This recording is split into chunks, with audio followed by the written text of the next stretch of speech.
আমার বাচ্চাকে তারা আমার কোল থেকে নিয়ে গ্যাসের চুলার উপরে দিয়ে তাপ দিচ্ছে ঠান্ডা ভালো হওয়ার জন্য। আমি অবাক হয়ে গিয়ে চিৎকার করে তাকে কোলে নিলাম যে, "আপনারা কি করছেন? আমার বাচ্চার ঠান্ডা কি এভাবে কমবে?"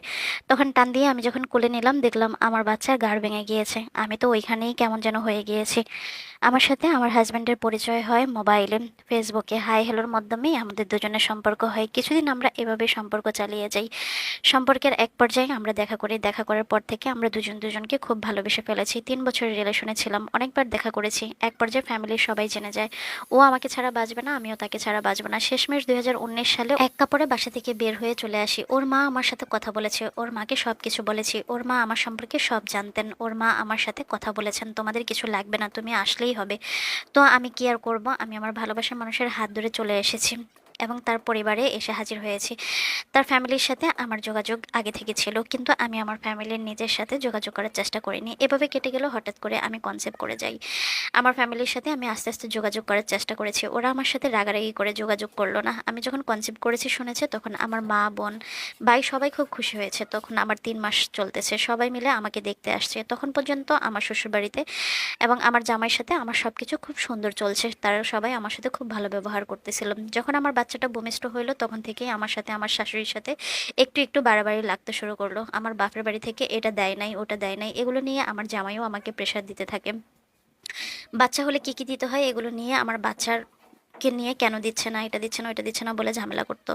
যখন আমার বাচ্চার ৪০ দিন হয়ও নাই, তখনই আমার শাশুড়ি আমার সাথে খুব ঝগড়া করত যে আমি কেন রান্নাবান্নার কাজ করছি না কিংবা ঘরের যাবতীয় কাজ করছি না। তখন থেকে আমি সংসারের সমস্ত কাজ করা শুরু করলাম। আমার বাচ্চা কান্না করতে, করতে এতটা চিৎকার করত যে সে অস্থির হয়ে যেত। আমি দৌড়ে তার কাছেও একটু যেতে পারতাম না। ১ম এ আমাকে সংসারের সমস্ত কাজ শেষ করতে হবে। রান্নাবান্না একার হাতে করতে হবে। আমি চাইলেও বাচ্চার কাছে যেতে পারতাম না। না হয় আমার শাশুড়ির অনেক বকাবকি আমাকে শুনতে হতো। জামাইকে সব বলে দিত সারাদিন কি হয়েছে না হয়েছে। আমার স্বামী যখন বাসাতে ফিরে আসতো তখন ঝগড়া লাগতো আমার সাথে। ওর মা সত্যি মিথ্যা সবকিছু বানিয়ে আমার হাসব্যান্ডের কান বাড়ি করে ফেলতো। আর আমার হাসব্যান্ড খুব রেগে যেত আমার সাথে। আমার বাচ্চা ৩ মাস চলে গেল এভাবেই। আমার বড় বোন এসেছে আমাকে নিয়ে যাওয়ার জন্য। আমার উপর এত টর্চার দেখে আমার বোন বলেছে, আমার বোনকে আমরা নিয়ে যাব। আমার শাশুড়ি বলে উঠল, "নিয়ে গেলে একেবারেই নিয়ে যাও। আমার ঘরে কোনো জায়গা নাই তোমার বোনের।" তখন আমার জামাই আমার উপরে রেগে গিয়ে বলল, "তোমার যদি চলে যাইতে মন চায় তাহলে যাইতে পারো। আমার বোনের সাথে আমাকে চলে গেলে একসাথে চলে যেতে হবে।" খুব কষ্ট পেলাম। আমি আর বোনের সাথে ফিরে গেলাম না। যখন ৩ মাস শেষ হয়ে ৪ মাসে পড়ল, হঠাৎ করে আমার বাচ্চা অসুস্থ হয়ে যায়। ডাক্তারের কাছে নিয়ে গেলাম। ২ দিন ক্লিনিকেও ছিল। জামাই, বউ, বাচ্চা নিয়ে ২ দিন পর বাসায় আসলাম। বাসায় এসে দেখি আমার শাশুড়ি আমার সাথে কথাবার্তা বলছে না। ২ দিন ক্লিনিকে ছিলাম। আমার শাশুড়ির একটা কল দিয়েও জিজ্ঞেস করেনি যে আমার বাচ্চাটা কেমন আছে, কেমন হয়েছে আমার নাতি। সেই কথাও জিজ্ঞেস করেনি সুস্থ আছে নাকি এখনো অসুস্থ। তারপরের দিন আমার বাচ্চার আবার হঠাৎ করে গায়ে জ্বর চলে এসেছে। আমি বাচ্চার কিছুই বুঝতেছি না। ওটা দেখে নিউমোনিয়া আসছে তাও আমি বুঝতে পারিনি। আমি তো আমার বাচ্চাকে কোলে নিয়ে খুব কান্না করতে লাগলাম। আমার শাশুড়িকে বললাম, "আম্মু, আমার বাবু দুধ খাচ্ছে না। ওর আবার অনেক জ্বর এসেছে।" এটা শুনে আমার শাশুড়ি এবং আমার ছেলে ওকে আবার নিয়ে গেল। নিয়ে গিয়ে এখন কি চিকিৎসা করানো শুরু করলো সেটা দেখে আমি অবাক হয়েছি। তারা আমার বাচ্চাকে কোলে নিয়ে আমার কাছ থেকে কেড়ে নিয়ে গ্যাসের চুলার উপর দিয়ে কিভাবে যেন তাপ দিচ্ছে।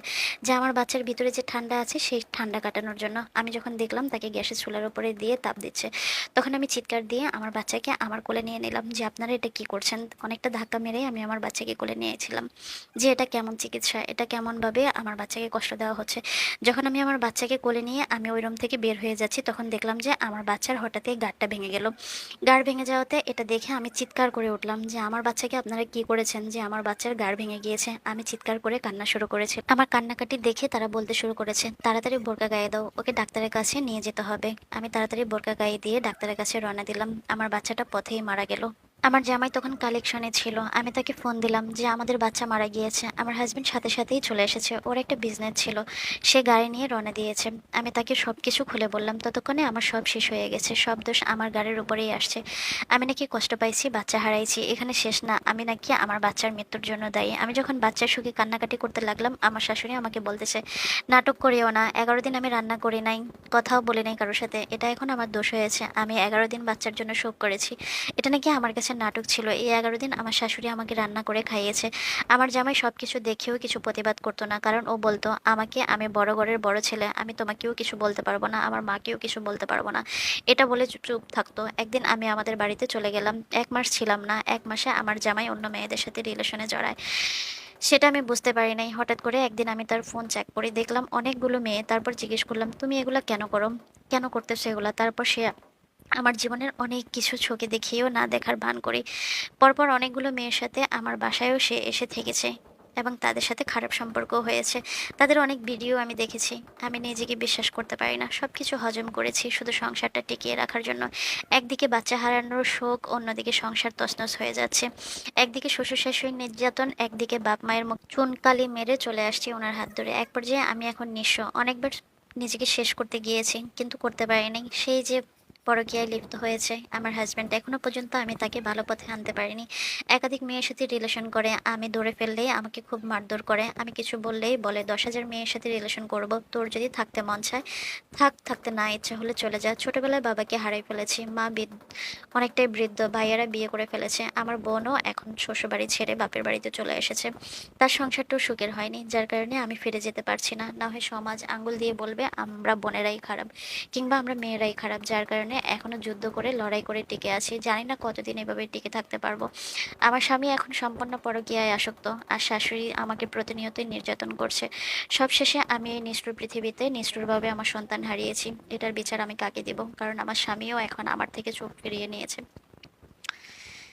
জীবন অনেক বিচিত্র। মাঝি আপুর গল্প প্রচার করেছি, অবশ্যই আমি স্ক্রিনশট দিয়ে গল্পটা দিয়ে দিব, পড়ে নেবেন। আর একটু রিকোয়েস্ট, সবাই ভালো ভালো পরামর্শ দিবেন যে আপুটা মানসিকভাবে খুবই শেষ অবস্থা আর কি, মানসিকভাবে খুব ভেঙে পড়েছেন। ওনাকে সান্ত্বনা দিয়ে হোক কিংবা ওনার আসলে এই মুহূর্তে করণীয় কি কি করা উচিত, ভালো ভালো পরামর্শ দিয়ে কমেন্ট করবেন। সকলে ভালো থাকবেন। আল্লাহ হাফিজ।